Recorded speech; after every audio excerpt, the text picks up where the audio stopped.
Théoriquement, je devrais parler des nouveaux concepts. Peut-être que j'aurais été mieux dans la session sur le fait de revisiter les moyens d'étude. Et finalement, j'ai revisité un peu les pratiques et les problèmes que l'on avait eus. Et je me suis rendu compte que j'ai appelé ça apport de l'exploration, et ça va plutôt être les problèmes rencontrés dans les explorations. Alors effectivement, la jonction a toujours eu droit de cité dans le service. On n'a jamais varié dans la transmission du savoir, et on l'a toujours fait avec plaisir. Donc, je vais vous parler de l'exploration de la jonction neuromusculaire, bien sûr au niveau pré- et post-synaptique, mais aussi en amont et en aval.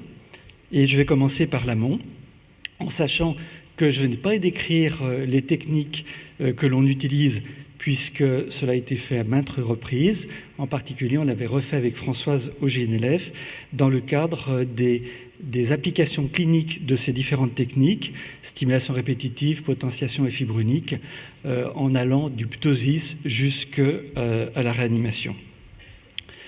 J'ai entendu François Wang dire qu'il avait une certaine jouissance lorsqu'il faisait des stimulations répétitives parce qu'il voyait la jonction neuromusculaire.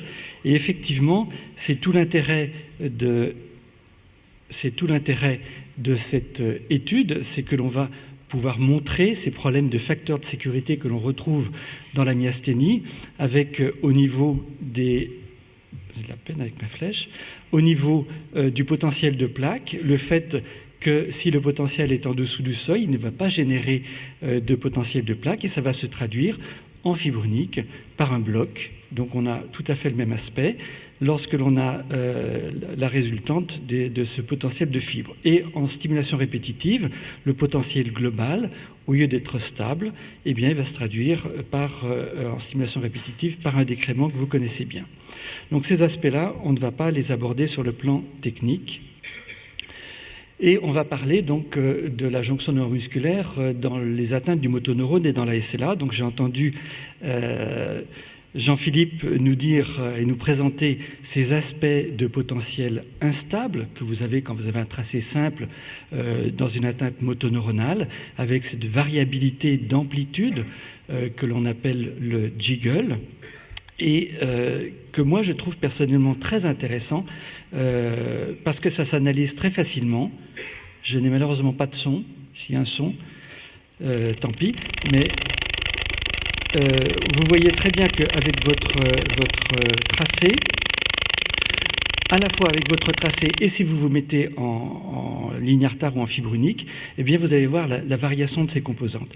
Et ce qui est intéressant, c'est que cela traduit un processus de dénervation, rénervation permanent, très caractéristique des atteintes motoneuronales de la SLA. Alors, dans les atteintes motoneuronales, on peut avoir des décréments lors des stimulations répétitives, et dans les critères d'Awaji et d'Earlyhouse, ils doivent être inférieurs à 20%. Ces décréments, en fait, si on les recherche de façon systématique, vous voyez qu'en prenant un seuil très bas, donc en ayant une technique parfaite, qu'un seuil de 5%, vous les avez dans plus de 50% des SLA, et que vous avez un seuil qui peut aller jusqu'à 40%. Si vous considérez plus supérieur à 10%, vous avez plus d'un tiers des SLA qui ont des anomalies. Ces anomalies, elles ont la même spécificité que ce que vous avez à l'aiguille lorsque vous l'étudiez au niveau de la main, avec une atteinte beaucoup plus marquée au niveau de l'éminence ténare qu'au niveau de l'éminence hypoténare, phénomène de split hand, qu'on va retrouver lors des stimulations répétitives. François Wang avait montré que ça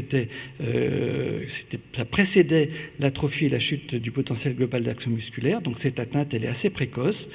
Et enfin, dans la littérature récente, il y a pas mal de travaux qui montrent que finalement, cette étude du décrément dans des territoires déficitaires peuvent constituer un élément discriminant entre, par exemple, une myélopathie cervicale et une atteinte motoneuronale cervicale.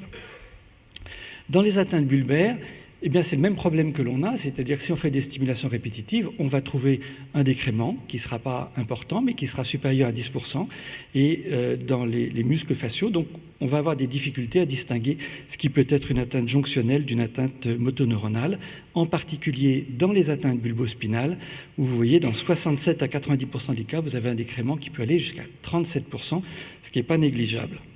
Alors on avait été confronté avec Nadia van den Berg, avec un patient, mois avant elle, qui a été publié dans sa série, patient qu'on avait vu à 38 ans, c'était un prêtre qui n'arrivait pas à maintenir les bras en abduction pendant sa messe, et puis qui, 2 ans après, commence à présenter des troubles de déglutition avec une diplopie. On fait des stimulations qui parlent, on fait une étude en fibre unique qui est anormale, on le met sous Mestinon, il se trouve un petit peu mieux. Et finalement, c'est à l'âge de 48 ans qu'il commence à avoir une atrophie avec des fasciculations du menton, des tracés neurogènes, et c'était notre premier cas de Kennedy. Dans les atteintes présynaptiques, sur cette diapositive, souvent que je montre au DU, on a tout. On a la petite réponse motrice ici, qui augmente après un effort qui, si vous le prolongez, vous allez voir que cette potentiation va durer quand même au moins une dizaine, vingtaine de secondes. On a une stimulation répétitive qui retrouve un décrément. Et puis, à l'époque, on faisait des stimulations effectivement douloureuses. Ici, à 20 Hz, et bien, vous avez une potentiation très évocatrice. Alors, est-ce qu'il faut simplifier les explorations présynaptiques? On était resté pendant longtemps au fait qu'il fallait doubler la réponse motrice pour avoir une potentiation, et puis O avait montré que 60% était suffisant si on a une bonne technique. Vous voyez, avec une sensibilité entre 97 et une spécificité pratiquement de 100%. Donc c'est ce que l'on retient maintenant, 60% de potentiation. Dans la myasthénie, on a l'habitude, on va en reparler, de stimuler un peu tous les territoires, et finalement, dans une atteinte présynaptique, pourquoi ne pas faire la même chose? Et on était sorti de la stimulation du nerf ulnaire et de l'abducteur du pouce que l'on traumatisait en stimulant, en faisant une ischémie, en faisant un réchauffement, de manière à avoir des stimulations de couples nerfs-muscles différents. Eh bien, l'histoire va dans le sens inverse cette fois-ci, puisque finalement, O, qui a une très bonne expérience, a repris tous ses patients qu'il a vus pendant 50 ans et il a défini des critères. Si vous avez une petite réponse motrice dans un abducteur du 5, donc ici c'est en amplitude pointe à pointe inférieure à 4,5 mV, si vous avez un décrément de plus de 10% et si vous avez une potentiation de plus de 60%, eh bien vous avez 90% de chances d'avoir une atteinte présynaptique et donc un lamberitone. Donc ça, je crois que c'est un élément qui, dans la pratique courante, peut être utilisé très facilement. Alors, dans la pratique courante, eh bien, voilà un patient qui se plaint d'une gêne musculaire et puis qui est examiné dans un autre hôpital. On a une aréflexie, il n'y a pas de déficit sensitif, on fait un électromyogramme, il y a des petites réponses motrices diffuses.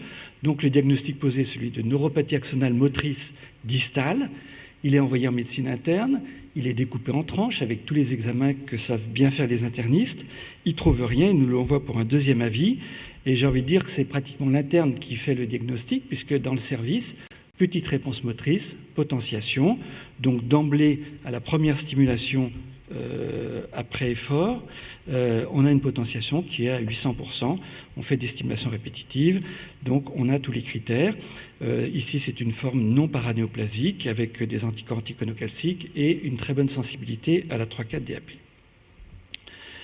Donc, dès que vous avez une petite réponse motrice, potentiation, ça vous prend 10 secondes. Deuxième exemple, qui date de la semaine dernière, vu dans un autre hôpital où se trouve quelqu'un qui venait de faire un stage dans le service. Donc le patient arrive avec une fatigabilité, une gêne respiratoire, un déficit proximal pas très important. Et vous voyez, les potentiels moteurs sont diminués. Elle fait une potentiation à 67%, donc à la limite du significatif, avec un décrément qui renforce le diagnostic d'atteinte présynaptique.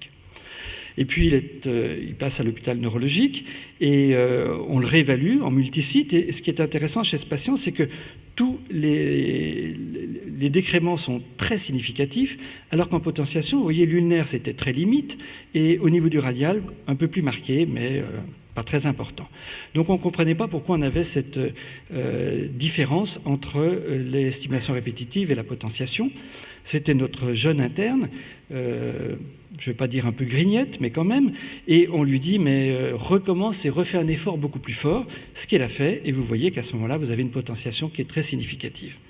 Donc, comme nous l'a rappelé Emmanuel Fournier, la stimulation répétitive à haute fréquence, elle est remplacée par la potentiation à condition qu'on arrive à activer à haute fréquence les unités motrices, et donc il faut faire un effort conséquent. Si vous ne le faites pas conséquent, vous passez à côté. Toujours dans le présynaptique, Le diagnostic de botulisme, on n'en fait pas tous les jours. Ici, le tableau clinique, il était typique. Et on fait chez ce patient des stimulations répétitives à 20 Hz et manque de peau. Ça ne parle pas. À ce moment-là, on fait une potentiation, elle est significative, on fait une stimulation répétitive, on fait un jitter stimulé qui augmente avec l'augmentation de fréquence de stimulation. Donc on a tous les critères. Donc le message, c'est qu'il ne faut pas s'arrêter à une anomalie, surtout si le test est normal, et chercher les autres tests pour retrouver quelque chose de significatif. Alors voilà ce jeune de 17 ans, tétraplégie, ophtalmoplégie, mydriase réactive, il est en réanimation, on le voit à J6, les amplitudes sensitives sont normales, les amplitudes motrices sont totalement effondrées à 0,1. On essaye de faire une potentiation, il ne bouge pratiquement pas, on n'arrive pas. On fait une stimulation répétitive à 50 Hz, qui n'est pas significative. Donc on se pose la question d'un botulisme, bien sûr, et puis on se dit, est-ce que ça peut être éventuellement une neuropathie axonale motrice aiguë? Et on le revoit à J13. Il a commencé à récupérer. Donc là, les stimulations répétitives sont toutes pathologiques. Il y a une potentiation de 500 à 900%. Et on se pose la question, pourquoi? Eh bien pourquoi? C'est simplement que chez ce patient, on avait arrêté à 2 secondes la stimulation répétitive et qu'il faut l'évaluer sur 4 secondes, ce qui est un peu désagréable. Et probablement que si on l'avait fait sur 4 secondes, elle aurait été significative. Pour ce qui est des atteintes post-synaptiques, donc la myasthénie, vous savez que la technique est très importante. Il faut le faire sur un muscle relâché, il faut immobiliser le segment de membre, il faut faire une stimulation supramaximale, si possible non douloureuse, et sur un territoire qui est réchauffé, et il faut rechercher le territoire qui va parler. Je dis toujours que le meilleur territoire, c'est celui qui parle, et celui qui va parler, c'est celui qui parle cliniquement. Donc si la pathologie clinique est bulbaire, il faut se forcer à trouver un territoire bulbaire qui parle. Parce que les anomalies, vous le savez, de la jonction neuromusculaire dans la myasthénie vont être très variables d'un territoire à l'autre. Et les Marseillais nous ont même bien montré qu'il fallait le faire de façon bilatérale sur au moins 8 coupes nerfs-muscles avant de dire qu'on n'a pas d'anomalie. Et autre élément important, c'est bien de mettre les valeurs, c'est encore mieux de mettre les valeurs et les tracés dans le compte-rendu de manière à ce que l'on puisse bien visualiser la qualité technique de ce que l'on a réalisé. Alors, il fallait parler un petit peu de ce qui est revisité. Malheureusement, rien n'est revisité. Et vous voyez, en 2015, ils font une réévaluation des estimations répétitives. Et quand vous regardez les territoires un peu difficiles à explorer, eh bien, il n'y a rien de nouveau, puisque ça date de 99-2000. Le diaphragme, c'est très difficile à faire parce que les amplitudes motrices sont très faibles, parce qu'on est parasité par l'activité cardiaque. Les masséters, il faut faire une stimulation à l'aiguille. Bon, la langue, maintenant, on le fait très facilement dans le complexe sous-mental, mais c'était la langue par voie endobuccale qui était faite ici. Et dans tous les cas, de toutes les façons, vous avez un seuil de positivité qui est au-dessus de 10%. On peut le garder, ça, de façon assez généralisée pour les territoires. Je n'ai pas parlé de la fibre unique volontairement, parce que tout le monde n'en fait pas, et puis parce que nous, on la réserve à 2 catégories. La première catégorie, c'est les patients MUSK, donc les myasthénies anti-RAC négatives qui ne parlent pas, et puis dans lesquels on verra que les stimations répétitives sont souvent normales, alors que la fibre unique est très souvent pathologique. Et puis dans les atteintes oculaires, oculomotrices, alors Françoise Bourg avait fait un petit organigramme sur la façon dont on procède, où on fait un test du glaçon, on fait un test de fatigabilité, on fait une stimulation à 3 Hz, si elle parle, on a le diagnostic, si elle ne parle pas, on fait la fibre unique, et si la fibre unique ne parle pas, ça n'exclut pas l'atteinte jonctionnelle, parce que la fibre unique que l'on réalise, elle est faite au niveau du frontal. Le patient, s'il arrive avec un ptosis, c'est l'élévateur palpebré, que vous n'explorez pas, donc vous ne pouvez pas exclure la possibilité d'une atteinte à ce niveau, et ça c'est important. Un petit mot de la myasthénie du sujet âgé, parce que l'incidence augmente de plus en plus, il y a 2 posters sur la myasthénie du sujet âgé, parce qu'il y a des études épidémiologiques qui tendent à dire qu'il y a peut-être plus de formes oculaires, que c'est peut-être plus grave, mais c'est très contradictoire selon qu'elles sont américaines ou qu'elles sont japonaises. Et surtout parce qu'il y a un problème, ce sont des patients qui ont une polypathologie, donc si vous avez une myélopathie cervicale plus une myasthénie, qu'est-ce qui va revenir à la myopathie cervicale, qu'est-ce qui va revenir à la myasthénie, et puis dans la prise en charge, c'est plus compliqué. Alors voilà ce patient qui a 77 ans, une camptocormie. Vous voyez, on fait des stimulations répétitives de partout, il n'y a que le complexe sous-mental qui parle. On fait une fibre unique, il y a 3 fibres qui parlent, donc pas très pathologique. Le scanner est normal, les anticorps anti-MuSK sont négatifs, les anti-RAC négatifs, en juillet, en octobre, et puis finalement on les revérifie en décembre et c'est positif en décembre, dans le même laboratoire. Donc bien penser à refaire ces anticorps quand ils sont négatifs. Un mot donc des myasthénies anti-MuSK. J'ai dit que les stimulations répétitives parlent peu. Vous voyez que dans cette série, ils ont comparé des stimulations répétitives au niveau des membres et au niveau de la face, dans des myasthénies double séronégatives et dans des myasthénies MuSK. Et bien, si vous le faites au niveau des membres, vous avez que 22% d'anomalies, enfin de patients qui ont des anomalies. Et si vous le faites au niveau de la face, vous avez 80%. Les myasthénies congénitales, elles sont rares, elles sont difficiles quand elles ont de forme tardive, souvent parce qu'on n'a pas de notion familiale, souvent parce qu'il y a des tableaux myopathiques, et souvent parce que dans certaines formes, l'EMG peut être aussi myopathique, en particulier dans les DOX7. Et enfin, il n'y a pas de sensibilité aux anticholéstérasiques, voire même il y a des effets délétères. Il y a des aspects caractéristiques, donc vous connaissez tous ce double potentiel dans les syndromes du canal lent. Et puis, dans des formes rares donc de myasthénie congénitale présynaptique, par mutation chat, on avait eu ça chez deux jeunes. Le seul test qui avait parlé, c'est le test d'Engel, où on fait des stimulations pendant 10 minutes, et on arrête toutes les minutes, et on fait une salve de stimulation. Donc là, on est à 1 Hz, là, on est à 3 Hz, et vous voyez qu'au bout de 4 minutes, il avait parlé. Et il y a un article qui vient de sortir de TAN qui retrouve exactement les mêmes anomalies. À l'époque, on n'avait pas fait des tests d'effort long. Donc, devant toute myopathie non étiquetée, il faut faire des stimulations répétitives. Ça peut rapporter ou ça peut compliquer. Ça peut compliquer parce que dans les myopathies, vous pouvez aussi avoir des anomalies de type jonctionnel, en particulier dans les myopathies mitochondriales, où vous avez des présentations qui sont ophtalmologiques, bulbaires, et on a des associations qui ont été décrites. Et aussi, dans certaines myopathies congénitales, il y a des espèces de continuums qui ont été décrits récemment dans une mutation d'enzyme de la glycosylation, où il y avait à la fois l'élément myasthénie congénitale et dystrophie musculaire. Alors voilà cette observation d'un patient qui vit au Maroc, qui est très ancienne comme observation. Vous voyez, entre 12 à 22 ans, il a des troubles bulbaires et oculomoteurs, enfin un diagnostic de myasthénie sur les stimulations répétitives. Il s'améliore un petit peu sous mitellase.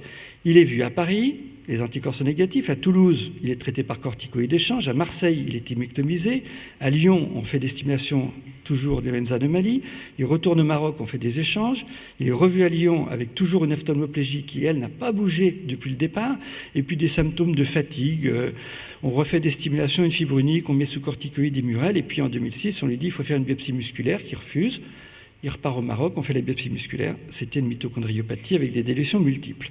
Donc, toujours prendre du recul par rapport à vos tableaux et toujours revenir à la clinique sur qu'est-ce qui vraiment se modifie, puisque normalement, bien sûr, dans les atteintes de la jonction neuromusculaire, on doit avoir des modifications avec le traitement. Voilà, donc ce panel un petit peu que je voulais faire, non pas tant sur les apports que sur la complexité que peut avoir de temps en temps l'étude de la jonction neuromusculaire. Donc j'ai plutôt revisité mon expérience que la littérature. Et puis je voulais juste terminer par un petit clin d'œil. Il y a 4 ans, voilà, la déclaration de Jean-Philippe à Thierry. Jean-Philippe, Thierry. Jean-Philippe n'est pas debout, hein, il est à genoux. Jean-Philippe annonce à Thierry que Paris, ça serait bien. Vous voyez la tête de Thierry, pas très content. Il se retourne vers l'Assemblée, un peu dubitatif. Entre-temps, Jean-Philippe, je m'en suis rendu compte qu'après, a enlevé ses lunettes pour être encore plus séducteur. Et finalement, il séduit. 4 ans plus tard, on est là et c'est un beau succès. Voilà, merci Thierry.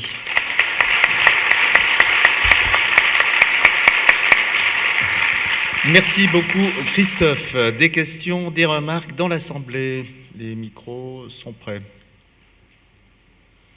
En attendant qu'il y ait une question, je voulais juste poser une question en relation avec le poster que vous avez présenté, c'est-à-dire quelle est la signification d'un décrément dans un couple nerf-muscle des extrémités dans le cadre de myasthénie oculaire. Est-ce que tu peux en dire un mot ? La signification d'un décrément dans un couple étudié dans les extrémités alors que le patient n'a qu'une myasthénie oculaire. Est-ce que c'est une myasthénie généralisée ou est-ce que c'est une myasthénie oculaire ? C'est la question à laquelle on a cherché à répondre. Malheureusement, on a une population qui est sûrement insuffisante, donc c'est quelque chose qui doit se poursuivre. Nous, notre impression, c'est qu'il y avait quand même un pourcentage de patients, 12%, qui se généralisaient. Et l'autre élément, c'est le délai de généralisation, qui classiquement on dit s'il n'y a pas d'anomalie dans les 2 ans, il n'y aura pas de généralisation. Je crois qu'il faut toujours, lorsqu'il y a des règles, savoir les transgresser. Et on a récemment eu un patient qui avait une myasthénie oculaire pure depuis plusieurs années et qui, 4 à 5 ans après, a fait une forme généralisée. Voilà. Il n'y a pas de règle. Il n'y a pas de règle. Emmanuel Fournier a une question. Merci Christophe pour ce très bel exposé qui montre bien toute ton expérience. Et je voulais justement l'explorer, ton expérience, et à propos de cette question de règle et de la règle de haut qui dit que un incrément qui serait supérieur à 60%, nous oriente vers un Lamberton. Est-ce que dans ton expérience, tu n'as pas vu des myasthénies assez cognées dans lesquelles on a vu quand même des amplitudes basses et des incréments, des myasthénies qui étaient avérées? Pour ma part, j'ai le souvenir au moins de 3 ou 4 patientes de cette série-là. Est-ce que toi, tu en as vu ?